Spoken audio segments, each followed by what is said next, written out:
Olá, saudações a todas e a todos. Bem-vindos a mais um programa Grandes Pensadores do Brasil, né? Hoje nós temos a honra, a imensa alegria, uma enorme satisfação de receber aqui o professor Álvaro Augusto Comim, né? Professor da Universidade de São Paulo, um grande estudioso, assim, que realmente merece o título de estar aqui entre os grandes pensadores do Brasil. Professor Álvaro, em primeiro lugar, muito obrigado por atender ao nosso convite, né? Uma satisfação imensa, como eu disse, tê-lo aqui conosco. Eu que agradeço, Jorge. É uma grande alegria para mim estar participando do programa com vocês. Esse é um público com o qual eu gosto muito de conversar, o pessoal da área de direito, que agora está muito ativo, né? O Brasil nunca falou tanto de lei, de processo e de investigação quanto hoje em dia, né? Para o bem e para o mal. Para o bem e para o mal. Diga-se de passagem, para o bem e para o mal. Mas, professor, para nós começarmos aqui esse nosso bate-papo, né? Hoje se fala muito em sociedade pós-industrial, né? Aliás, é uma das formas mais utilizadas para descrever o momento em que nós vivemos. E aí eu lhe perguntaria, para nós começarmos aqui esse bate-papo, quais seriam as bases dessa desindustrialização que parece ser um fenômeno global, inclusive? Bom, Jorge, em primeiro lugar, a gente tem que considerar que, quando a gente fala em desindustrialização, a gente está pensando em alguns lugares do planeta. A gente está pensando, por exemplo, no Brasil. Mas quando a gente olha globalmente, o que a gente vê, na verdade, é um deslocamento muito importante da indústria, digamos assim, do Ocidente para o Oriente, vamos dizer assim, né? Quer dizer, nesses últimos 30 anos, países como o Brasil, na verdade, a América Latina inteira, a boa parte do terceiro mundo experimentou um processo de desindustrialização, ou seja, de perda da importância da indústria nas suas economias nacionais. Mas quando você olha o que está acontecendo na China e todo aquele entorno do leste asiático, Coreia, Japão, Vietnã, Camboja, Laos, esses países estão vivendo um processo inverso, eles estão se industrializando numa velocidade espantosa. Então, a primeira parte do problema, eu acho que tem a ver com um deslocamento, uma relocalização da atividade industrial que está se concentrando muito no leste asiático. E países como o Brasil, na prática, perderam lugar nessa corrida. Quando você olha para, por exemplo, para os Estados Unidos, o fenômeno é bem mais complexo, na verdade, porque você tem, de um lado, uma desindustrialização do emprego, então o emprego industrial vem perdendo importância, mas você não tem uma perda de importância na mesma ordem da participação da indústria no PIB americano. A queda é muito menor quando você olha para a participação no produto do que no emprego. E isso tem, quer dizer, de um modo geral, isso significa que países como os Estados Unidos estão mantendo um processo de modernização da sua indústria. Quer dizer, eles estão se concentrando cada vez mais em setores mais modernos da indústria, que tipicamente empregam menos gente, né? Empregam muito mais tecnologia e relativamente menos gente. Então, são processos diferentes conforme a região do planeta que você olha. Mas no caso da América Latina e do Brasil, de fato, nós estamos assistindo a um processo de desindustrialização. A indústria perdeu muito peso no PIB brasileiro, ela já foi mais ou menos responsável por mais ou menos um terço da riqueza brasileira, e a indústria, nesses últimos anos, regrediu para menos de 10% do PIB brasileiro. Então, realmente Isso foi compensado, em parte, pelo crescimento dos serviços, mas o setor de serviços é muito heterogêneo, quer dizer, uma parte grande dos serviços, na verdade, é composta de ocupações de baixa qualificação e baixa remuneração, e foi compensado, em parte, pelo crescimento do agronegócio, que tem sido o setor mais dinâmico da economia brasileira, mas também ele é um setor que emprega relativamente pouco, né? A própria expansão do agronegócio, na verdade, significa geralmente a expulsão de pequenos produtores rurais, então você gera uma massa de desocupados por conta dessa expansão do agronegócio, que é um setor que emprega relativamente menos do que a indústria, por exemplo, né? Então você tem e esse não tem se mostrado um quadro muito positivo, né? Por várias razões. Quer dizer, o Brasil está se tornando cada vez mais um importador de bens de consumo final, né? A nossa indústria já foi uma indústria capaz de abastecer o mercado nacional. O que aconteceu nesses últimos 20 anos, 30 anos, foi que a nossa indústria foi se concentrando mais em setores menos sofisticados, né? E nós passamos a depender cada vez mais da importação de bens mais sofisticados, que são aqueles que têm mais valor agregado, mais tecnologia e que, em geral, produzem empregos melhores, né? Então, no fundo, esse é um pouco o quadro. Quando esse debate sobre o mundo pós-industrial surgiu, nos anos 60, 70, você vê que é engraçado, né? Quando o Brasil estava fazendo todo o seu esforço de industrialização, nos Estados Unidos, na Europa, já se discutia a sociedade pós-industrial, né? O Daniel Bell e todos aqueles autores. Ali o que estava, digamos, em vista era um futuro de uma sociedade baseada em serviços mais sofisticados. Enfim, havia toda uma promessa, né, Afinal de contas, quando a gente pensa no trabalho industrial, assim como no trabalho agrícola, no fundo, são ocupações pesadas, frequentemente insalubres. Então, assim, o fato de você ter um desaparecimento, digamos, um encolhimento do emprego industrial, não seria necessariamente uma má notícia. Quer dizer, se você substituísse empregos manuais, né, braçais na indústria, por empregos mais sofisticados no serviço, isso provavelmente resultaria em algo melhor, vamos dizer assim, né? O trabalho braçal é uma coisa pesada, que encurta a vida, né? Mas, na verdade, não foi isso que aconteceu. Quer dizer, mesmo nos países ricos, o encolhimento do emprego industrial foi compensado, em grande medida, pela expansão dos serviços, mas também serviços relativamente menos sofisticados, que pagam salários piores. Então, isso teve um impacto muito grande. Eu acho que essa desindustrialização do emprego, mesmo quando ela não resulta de declínio econômico, como é o caso dos Estados Unidos, ela tem um impacto social muito grande, porque o emprego industrial, seja nos Estados Unidos e na Europa, seja no Brasil, ele representa, digamos, uma possibilidade de inserção para uma mão de obra que não tem um alto grau de educação, né? O operário típico é um indivíduo com formação de tipo intermediário, né? De nível médio de instrução, principalmente nos Estados Unidos, né? Então, é aquele sujeito, aquelas pessoas que não chegaram a fazer uma faculdade. O emprego industrial para essas pessoas significava, em geral, né, empregos de longa duração, estáveis, com uma remuneração que permitia, na prática, né, um operário americano trabalhando na Ford, na General Motors, ele tinha um padrão de vida muito próximo daquilo que a gente entende como classe média. É um sujeito que tinha uma casa própria, ainda que fosse com base num financiamento de 30 anos, mas ele tinha uma casa, ele tinha um carro, ele tirava férias e ele põe os filhos na faculdade. Isso é um critério para você dizer que alguém é de classe média, né? E essa classe operária europeia, americana, conseguiu, digamos, atingir um nível de vida relativamente confortável com base nesse tipo de emprego.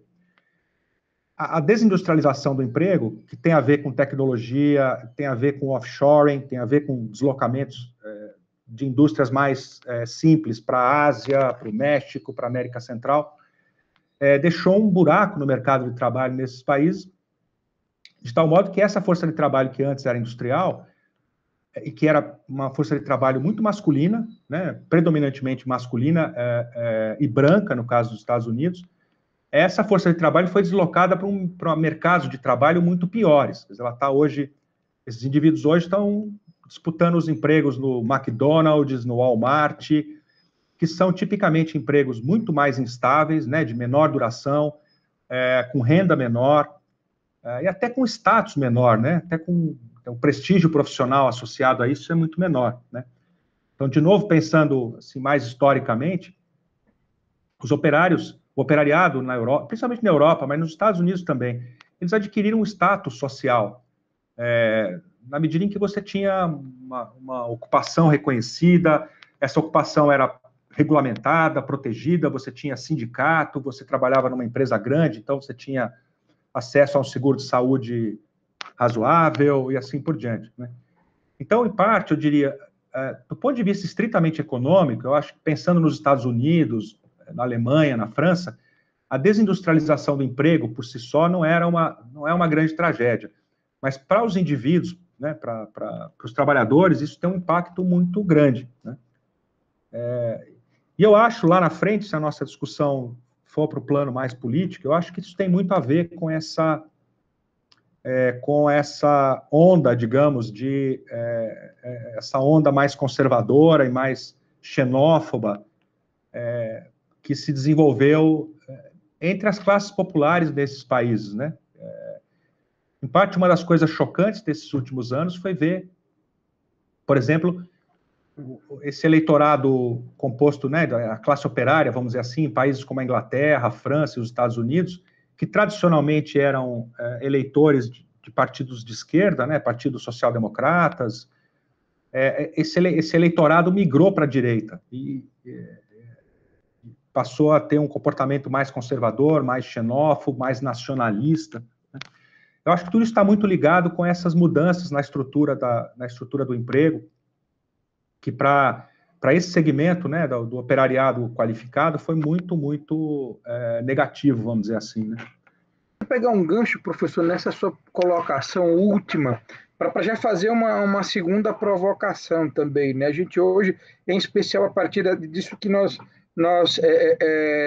conversamos, vamos aqui sobre a ascensão de um pensamento conservador no mundo todo, né? De uma direita com alguns discursos que pareciam já ultrapassados, em especial a eleição do Trump nos Estados Unidos, em que ele assume logo em seguida com um apoio popular que não era tão expressivo assim, e que já vem perdendo,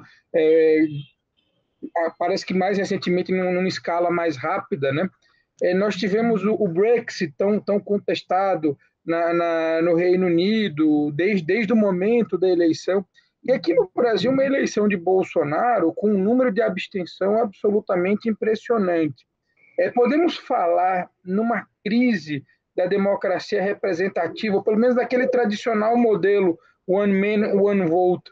E existiria uma relação entre esse fenômeno e essa polarização tão acentuada que a gente vê em algumas outras partes do mundo, mas que no Brasil ela é muito perceptível, né? Parece que há aí dois extremos eternamente em conflito, pelo menos conflito verbal, né, por assim dizer. Jorge, eu tento ver essa questão como mais ambígua do que isso. Eu não sei se é exatamente uma crise da democracia que a gente está vivendo, ou se é uma crise, digamos, da nação moderna, da ideia de nação. Se você pensar, por exemplo, no contexto europeu, em que você tem... Bom, em primeiro lugar, quer dizer, em todos esses lugares que nós estamos falando, você sempre teve setores de direita mais extremas, mais xenófobos, mais nacionalistas. Não é? Eles não surgiram agora. Esse tipo de visão de mundo sempre existiu. O antissemitismo continua sendo uma característica forte na Europa, por exemplo. Volta e meia ele ressurge no debate público. Então, primeiro assim, esses movimentos de direita, eles não apareceram agora. Eles sempre existiram, certo? Você sempre teve isso. Só que esses segmentos que não são majoritários, eles tenderam a ficar, digamos, em silêncio durante certos períodos, e agora isso ressurge. Se você pega a Europa, por exemplo, que você tem sistemas parlamentares muito consolidados, a Europa viveu, nessas últimas décadas, um processo pelo qual esses estados individuais europeus, os governos têm um espaço fiscal cada vez menor para fazer qualquer coisa diferente digamos, daquilo que já faz parte dos gastos. Dizendo com outras palavras, quer dizer, basicamente, os gastos sociais, por um lado, que são pesados no caso da Europa, e que são crescentes por razões até vegetativas, mesmo que você não amplie a generosidade do gasto social, você tem um processo de envelhecimento da população, de tal modo que hoje você tem uma proporção cada vez maior de pessoas inativas vis-à-vis o número de pessoas ativas. Isso tem a ver principalmente com o envelhecimento da população. Então, os gastos sociais, eles tendem a crescer, mesmo que vegetativamente, ainda que você não aumente os investimentos, eles tendem a crescer. Por outro lado, também os estados passaram a ter que reservar uma parcela cada vez maior dos seus orçamentos para pagamento de dívidas. Então, a verdade é que isso tem vários estudos que apontam nessa direção. O espaço, digamos, o espaço de investimento livre, digamos assim, as reservas não comprometidas com esses gastos sociais e de dívidas, ele foi ficando muito pequeno, realmente muito pequeno no caso da Europa. Isso implicou numa situação em que digamos, a circulação dos diferentes grupos políticos pelo governo acaba significando cada vez menos. Quer dizer, o fato de você ter um governo mais à direita ou mais à esquerda acaba fazendo muito pouca diferença. Quer dizer, no fundo, os governos não têm espaço fiscal para fazer as coisas que os governos de esquerda costumam fazer ou para fazer as coisas que os governos de direita costumam fazer. Quer dizer, no limite, é um pouco como se o eleitorado chegasse à conclusão que não faz muita diferença você votar no Partido Liberal ou no Partido Social-Democrata. No fundo, os governos eram cada vez mais parecidos. Então, acho que tem um componente aí que é, digamos, a perda de autonomia fiscal dos estados. Isso ficou muito evidente depois da crise de 2008. Então, a gente assistiu como países como Grécia, Itália, Portugal, Espanha, todos eles tiveram que fazer cortes dramáticos, né, para poder honrar dívidas, sobretudo poder honrar dívidas, né? Então, você tem um engessamento dos orçamentos, e eu acho que isso faz com que, e cada vez mais o eleitor tem a sensação, no caso da Europa, por exemplo, de que as grandes decisões não são tomadas na esfera do Estado Nacional, e sim na esfera europeia ou global, né? Ou global. Então, é um pouco como se o eleitor chegasse à conclusão que votar na social-democracia ou na democracia cristã é como escolher entre Coca e Pepsi, quer dizer, não faz muita diferença. E isso tem a ver, eu acho, não com a crise da democracia. As pessoas continuam votando, continuam tendo direito de votar, o partido que tem mais votos continua ganhando e governando, e etc. e tal. Quer dizer, a democracia como tal, esse sistema de representação, ele continua funcionando. O problema é que os estados nacionais não têm mais autonomia para, de fato, escolher as políticas que vão ser implementadas. No fundo, os estados seguem um pouco essa trajetória, né? É por isso que eu acho que, eu não sei se é uma crise da democracia ou se é uma crise do Estado Nacional. Quer dizer, o Estado Nacional, e veja, não é tanto uma crise do componente estatal, é sobretudo uma crise no componente nacional do Estado Nacional, tá certo? Essa é um pouco a minha hipótese sobre o que está acontecendo hoje. Como é que eu enxergo isso, esse processo? Se você pega, por exemplo, a campanha do Trump nos Estados Unidos, a campanha do Trump, ela tinha um componente que era xenófobo, racista, etc., mas ela tinha uma agenda econômica muito clara, que, por exemplo, o Bolsonaro nunca teve. O Trump falava durante a campanha em reindustrializar os Estados Unidos, trazer as indústrias de volta para os Estados Unidos e gerar empregos para os americanos. Esse foi um discurso muito importante, eu diria, um componente muito importante do discurso do Trump. Eu acho que a gente superestima o voto racista, xenófobo. Eu acho que uma parte importante desse eleitorado americano chamou muita atenção, por exemplo, o fato de que o Trump ganhou em áreas que eram tradicionalmente democratas, ali no Rust Belt, naquelas regiões industriais, algumas delas decadentes. O Trump obteve votos de um operariado que habitualmente votava nos democratas. E eu acho que a gente só compreende isso olhando para esse lado, digamos, da agenda econômica do Trump, que prometia emprego industrial, prometia reindustrialização, etc, etc, etc. Ao passo que os democratas, na figura da Hillary, era muito associada ao globalismo financeiro, ao Wall Street, aquelas coisas que as pessoas aprenderam a identificar como as causas da sua desgraça. Por outro lado, se você pegasse, por exemplo, a campanha que o Bernie Sanders fez em 2016, concorrendo contra a Hillary, você vai encontrar uma série de pontos na agenda econômica do Bernie Sanders que eram muito parecidos com a do Trump. O Bernie Sanders também falava em atrair de volta as indústrias para os Estados Unidos, em gerar emprego para os americanos.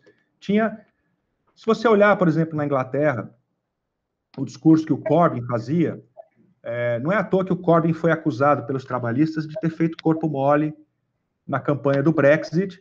Muita gente, inclusive, acusou o Corbyn de ser favorável, de ser simpático à ideia da saída da Europa. E se você pegar, por exemplo... Então, o Corbyn fazia um discurso de que era preciso reindustrializar a Inglaterra, precisava trazer de volta os empregos, trazer de volta as empresas para a Inglaterra, etc, etc. É um discurso de esquerda, no caso. Se você pegar, por exemplo, a campanha do Mélenchon na França, o Mélenchon é até mais à esquerda, comparativamente, do que o Corbyn ou do que o Bernie Sanders.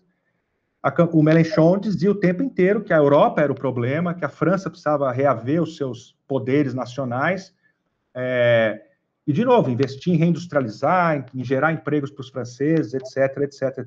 Então, assim, eu diria que há uma curiosa convergência em certos aspectos entre uma agenda nacionalista de direita e uma agenda nacionalista de esquerda. E, no fundo, o que há de comum nessas posições é que eles estão reivindicando a volta da nação, do espaço nacional como espaço de definição da economia, da política, etc. e tal.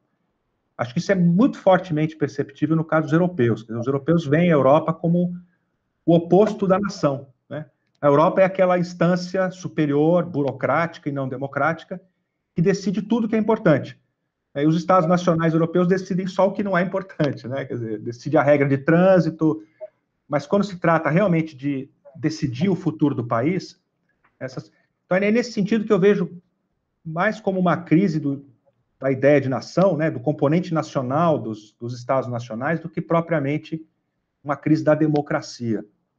Podemos falar, professor, em crise da globalização relacionada com tudo isso? Eu chamo a atenção desse aspecto, porque eu sou de uma geração, eu fiz vestibular em 1997, quando a globalização era era tida como um caminho absolutamente sem volta, né? Assim, aliás, era um dos temas que todos apostávamos para ser o tema da redação do ano, acabou não sendo, né? Mas, assim, também cursei a faculdade, depois o mestrado e o doutorado, para quase todos eles. O doutorado já não mais.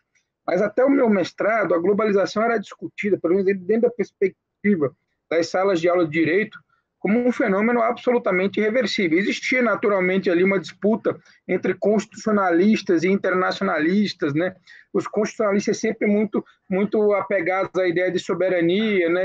E os internacionalistas a essa ideia de aldeia global, enfim, de queda de fronteiras e por aí vai. A partir dos anos 2010, eu começo a ver uma série de textos no Brasil, mas sobretudo na Europa, como você muito bem observou, sinalizando uma crise da globalização, um aumento no protecionismo, mudanças, discussões sobre a livre circulação de trabalhadores e livre circulação de capitais, que eram exatamente a antítese de tudo o que a globalização sempre apregoou, né? Aliás, os dois grandes pilares da globalização, dessa globalização, pelo menos, que nós vimos a partir dos anos 90, era a livre circulação de pessoas e de capital, né?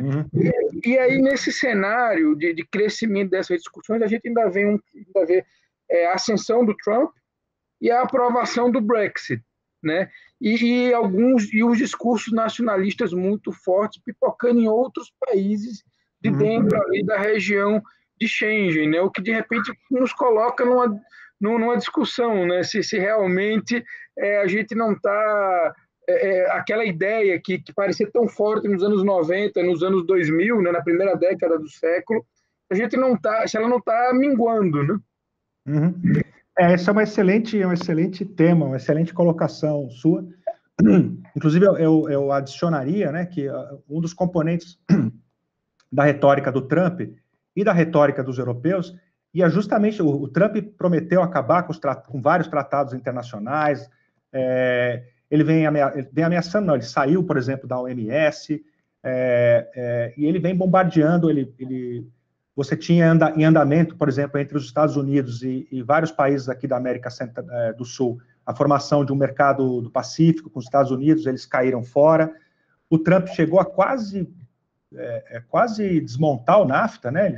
Chegou um momento em que ele botou o NAFTA em cima da mesa e obrigou o Canadá e o México a renegociar.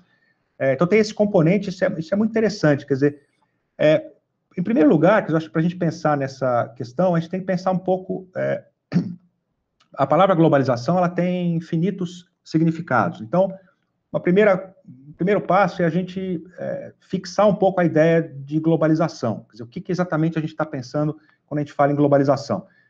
Se você pensar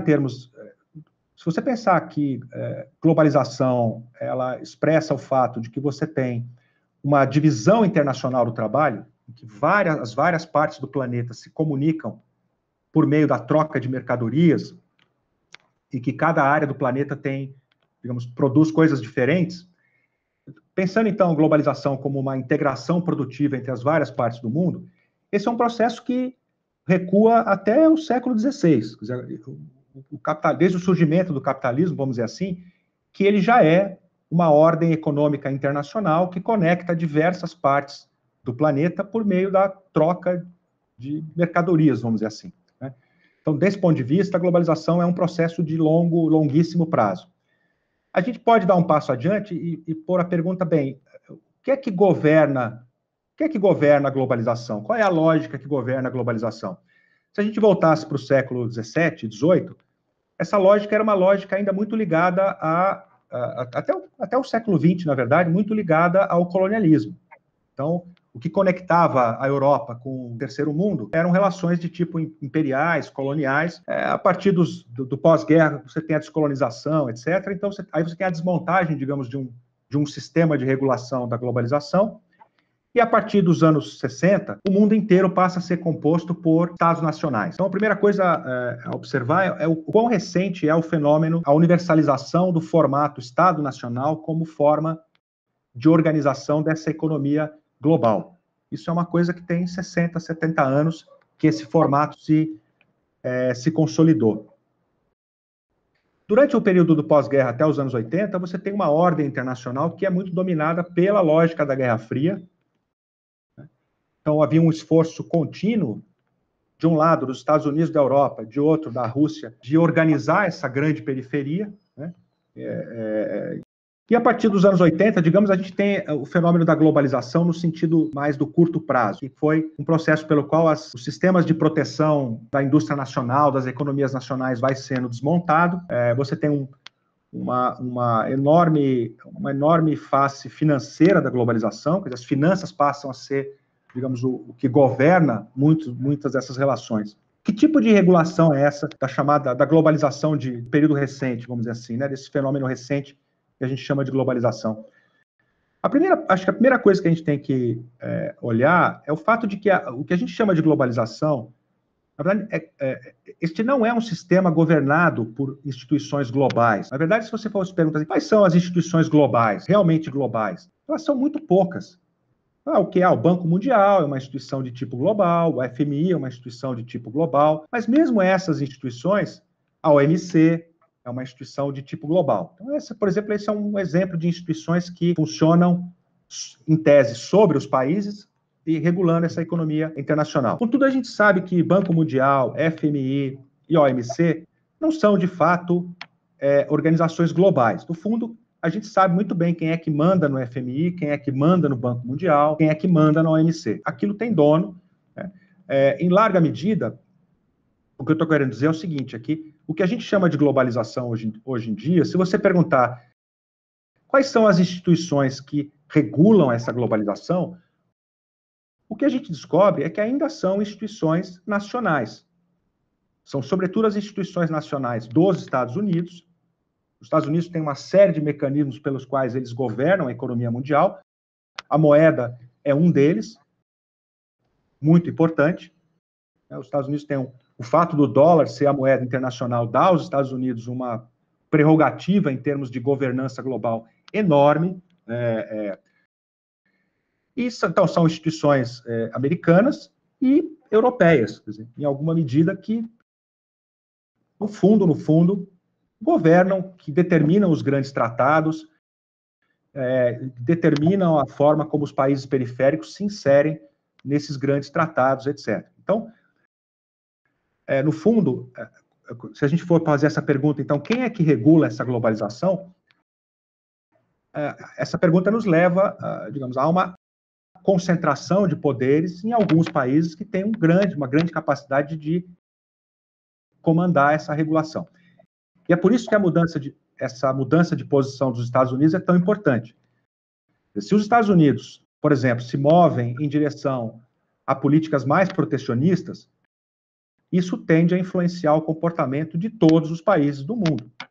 Não tenha dúvida sobre isso. Então, a globalização tem dono, tá certo? Esse dono é o maior acionista do que a gente chama de globalização, continuam sendo os Estados Unidos. Isto posto, quer dizer, se a gente quiser pensar, então, bom, para onde isso... Bom, além dos Estados Unidos terem esse enorme poder financeiro e econômico sobre o mundo, os Estados Unidos têm um poder militar sobre o mundo que é também gigantesco. Nenhum país, nenhum império jamais teve tamanho controle militar, bélico sobre o mundo como os Estados Unidos. Tem 800 bases militares espalhadas pelo mundo, estão em todos os lugares, e se arrogam frequentemente ao papel de polícia do mundo, vamos dizer assim, né? Então, a globalização atual, ela tem dono, e é por isso que, se a gente quiser pensar hoje para onde vai a globalização, eu diria, a grande questão do nosso tempo é para onde vão as relações entre Estados Unidos e China, tá certo? A China é o grande elemento ascendente nessa ordem global. A China, se fosse em termos de crescimento econômico, de progresso, a China é talvez o grande vencedor desses 30, 40 anos de globalização, multiplicou seu PIB, urbanizou a população. É extraordinário o que a China conseguiu fazer. E os chineses têm uma enorme ambição, né? Eles estão se lançando agora em busca de proeminência tecnológica em áreas de ponta, inteligência artificial, robótica, todas essas coisas. Então, olhando para o mundo de hoje, a China é o grande desafiante, vamos dizer assim, né? Então, eu diria que há várias possibilidades no cenário, tá certo? Uma possibilidade que eu acho que, pensando um pouco assim alto, né? Se as relações entre Estados Unidos e China caminham na direção atual, que está fora um pouco dos parâmetros, né? Os Estados Unidos conseguiram se acomodar admiravelmente bem com o crescimento chinês até agora. O Trump, enfim, colocou em questão isso. A relação dos Estados Unidos com a China tem que mudar, e a mudança que vem sendo sinalizada é uma mudança na direção de mais conflito, menos integração entre essas economias. Então, isso pode apontar, por exemplo, para uma reorganização da economia mundial em novos blocos, vamos dizer assim, né? O que os Estados Unidos estão fazendo, por um lado, é tentar acuar a China. Mas a China hoje não voltando ao começo da minha fala, esse fenômeno não é um fenômeno só chinês, ele é um fenômeno de todo o leste asiático. O nível de integração hoje entre as economias da China, do Japão, da Coreia e de todos aqueles países que estão em volta é enorme e é crescente. Quer dizer, num certo sentido, cada vez mais China, Japão e Coreia se alimentam mutuamente, se integram mutuamente. Então, isso aponta, por exemplo, um cenário possível seria uma certa balcanização, vamos dizer assim, desse globo, né, desse mundo global que a gente chama, o que seria, de certa maneira,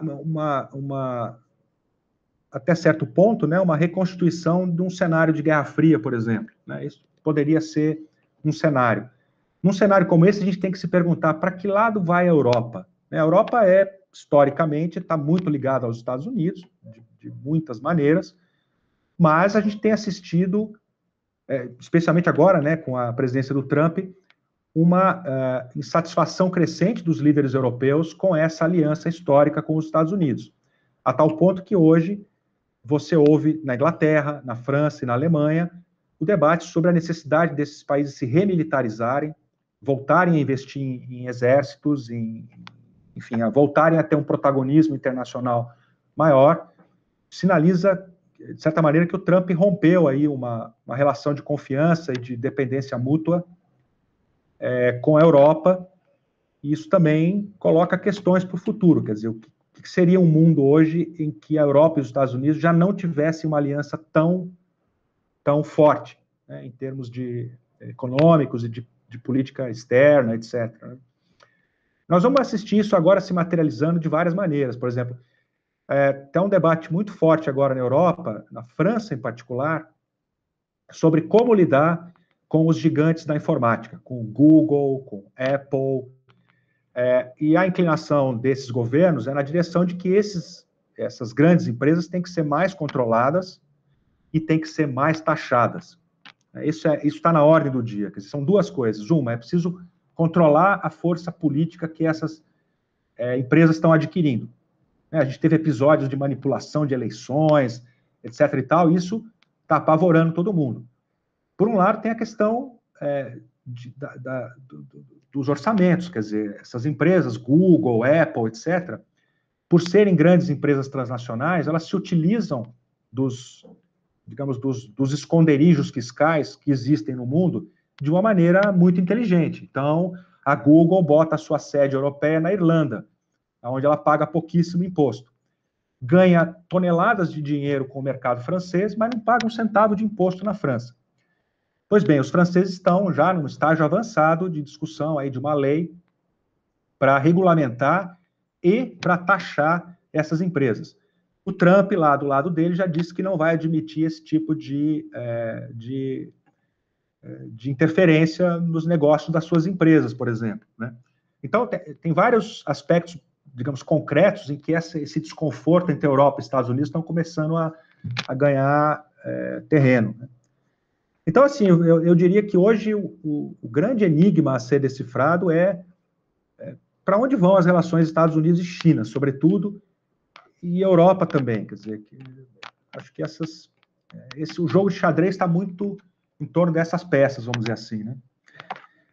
E claro, para países como o Brasil, resta a gente torcer, né? Quer dizer, a nossa capacidade de influência, isso é um aspecto, eu acho, desse ciclo político brasileiro de agora, talvez seja dos mais negativos. Quer dizer, o Brasil conseguiu construir uma presença internacional notável, especialmente durante os dois governos Lula. Isso é um patrimônio que o Brasil está jogando fora muito rapidamente. Então, em termos concretos, por exemplo, eu diria que a participação do Brasil, por exemplo, numa iniciativa como a dos BRICS, e, consequentemente, a fundação do Banco dos BRICS, etc., eu tendo a achar que esse era um caminho pelo qual, quer dizer, a formação de alianças entre países em desenvolvimento era um caminho pelo qual países como o Brasil poderiam aumentar um pouco a sua voz, a sua capacidade de influência sobre o seu próprio destino nessa economia global.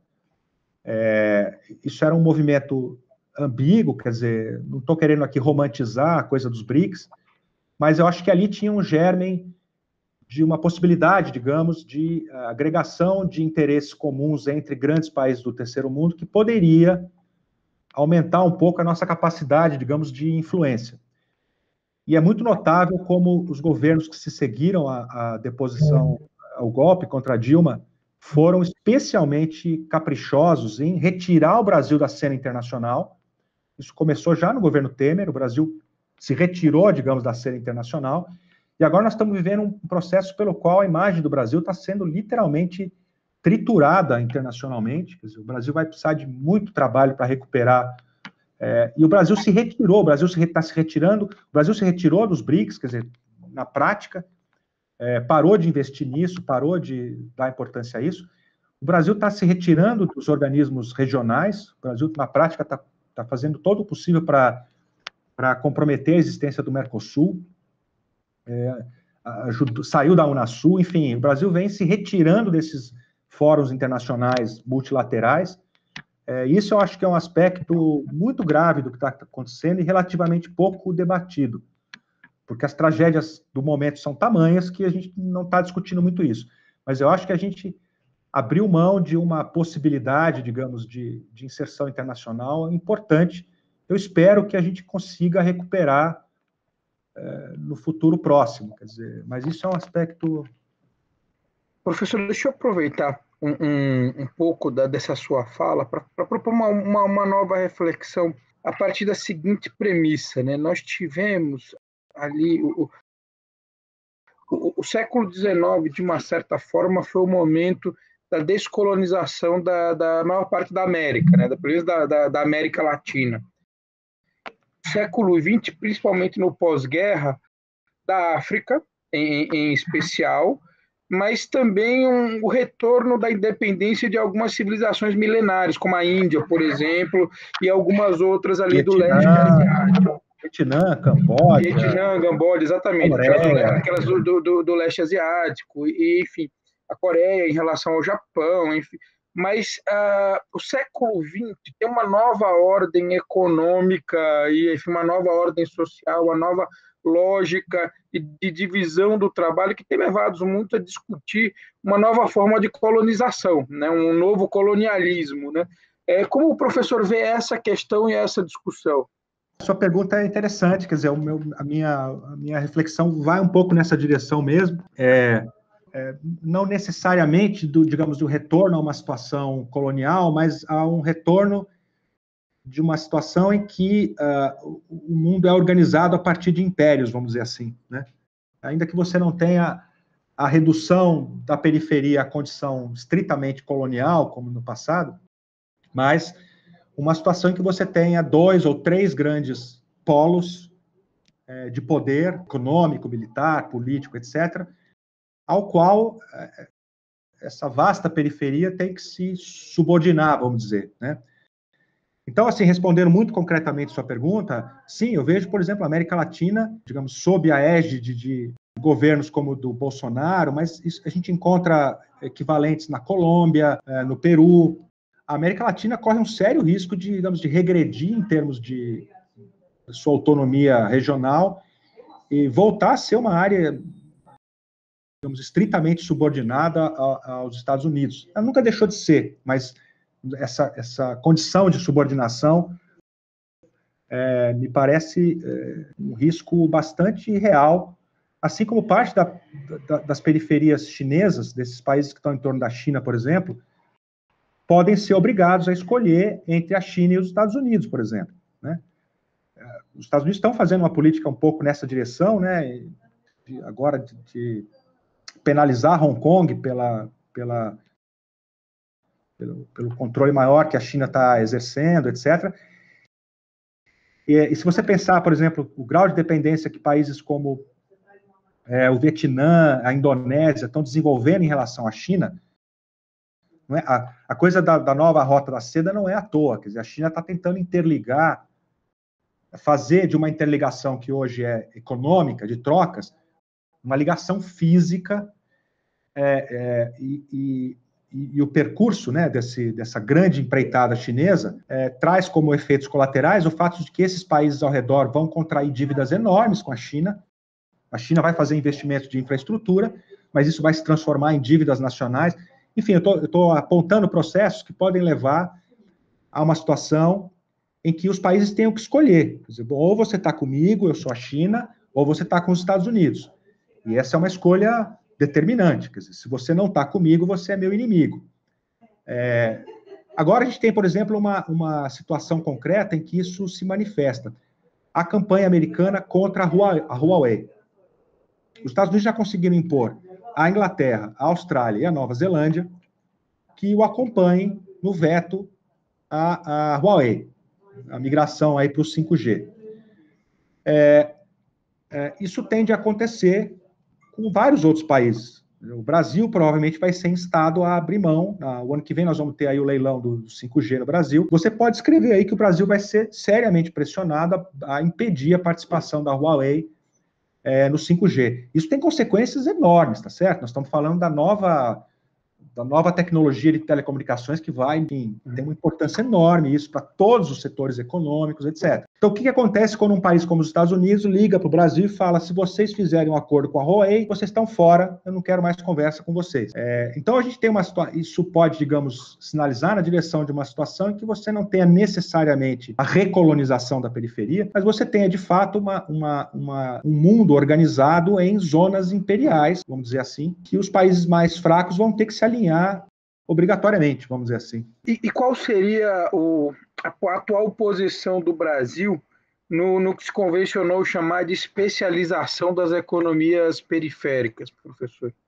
Bom, o Brasil está fortalecendo a sua vocação histórica de ser uma grande fazenda, fornecer ao mundo matérias-primas alimentos, minérios, etc. No fundo, nós estamos voltando ao leito da nossa vocação histórica, né? E no fundo, todo o processo de industrialização, ele era uma tentativa de romper com essa vocação histórica de colônia, né? De ser uma mera produtora de bens primários e de matérias-primas, né? Mas o fato é que uma parte importante e poderosa da nossa elite aposta nisso, né? E no fundo, é esse pessoal que está no poder hoje, né? É exatamente esse pessoal que está no poder hoje, o pessoal que vê no Brasil, na vocação brasileira, de ser uma grande fazenda, uma fazendona do mundo, né? A América Latina inteira caminha nessa direção, né? De uma especialização produtiva focada nos nichos que geram o menor valor agregado, né? Que é matéria-prima. Mas, professor, se tivermos tempo ainda, uma última pergunta. Eu faria uma pergunta relacionada com a indução ao desenvolvimento e sistemas educacionais, né? Se, na sua visão, existe uma relação entre a indução ao desenvolvimento, em especial a partir dos estados, e a organização dos sistemas educacionais. Olha, a educação, especialmente nesse mundo de hoje em dia, quando todas as forças, digamos, vão na direção de enfraquecer a intervenção desenvolvimentista dos estados, a educação frequentemente ela é vista como o salvador da pátria, né? Aquele tipo de investimento que vai resolver todos os problemas. Então é preciso ter um certo cuidado em relação a isso. Quer dizer, a educação, quando ela é bem realizada, ela cria as habilidades necessárias para o desenvolvimento, vamos dizer assim, né? Ela cria potencial. Mas, por si só, a educação não produz desenvolvimento econômico, tá certo? Então, acho que essa discussão, no caso do Brasil, ela é importante porque nós temos uma história de ser um país que é muito mal sucedido, digamos, em prover uma educação de qualidade para a sua população. Então, eu diria, para nós, isso é um desafio absolutamente central. Mas não vamos perder de vista o fato de que, por exemplo, voltando à Europa, a Europa tem hoje a maior reserva, digamos assim, de força de trabalho de alta qualificação do planeta, tá certo? Os países mandam, hoje em dia, pelo menos 50% dos jovens vão para a universidade, as universidades são boas, as pessoas saem de lá com boa formação, etc. E, no entanto, você tem desemprego crônico, que entre os jovens, né, o desemprego dos jovens na Europa chega a 15%, 20%, 25%, dependendo do país. Então, a força de trabalho mais educada do planeta não consegue emprego na Europa, que é uma demonstração de que só a educação por si só não vai produzir isso, né? E ao contrário, né? Quando você tem uma população altamente educada e não consegue oferecer ocupações condizentes com a formação, você gera um enorme ressentimento social. É isso, o cara sai lá de Oxford com uma dívida de 30 mil pounds para pagar e vai trabalhar no Costa Café servindo cafezinho, porque não tem emprego para aquilo que ele estudou. Isso também gera um ressentimento social gigantesco, né? Então, eu diria que a educação ela é muito importante, mas é preciso não fazer dela uma espécie de milagreira que ela não é, né? Que ela não é. Álvaro Comim, muitíssimo obrigado aqui pela sua participação, pela sua disponibilidade de vir fazer esse bate-papo tão interessante e tão importante conosco. Eu agradeço aqui, em nome de toda a Advocacia de São Paulo, toda a Advocacia do Brasil, a sua participação. Agradeço também aos telespectadores, mas passo-lhe a palavra para a sua mensagem final. Bom, Jorge, eu que agradeço, é um prazer enorme conversar com você e com o tipo de público que eu imagino que está assistindo esse programa. Espero que a gente tenha outras oportunidades aí para frente. Também espero, professor.